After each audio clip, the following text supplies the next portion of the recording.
સલાલ પ્રાથમિક શાળા નંબર 2 માં બીએલઓ દ્વારા એસઆઈઆરની પ્રક્રિયાની કામગીરી.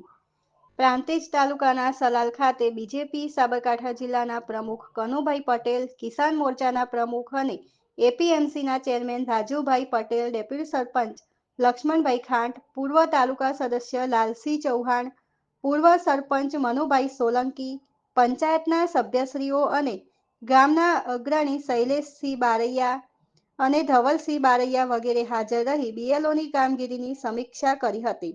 રમેશ નાયક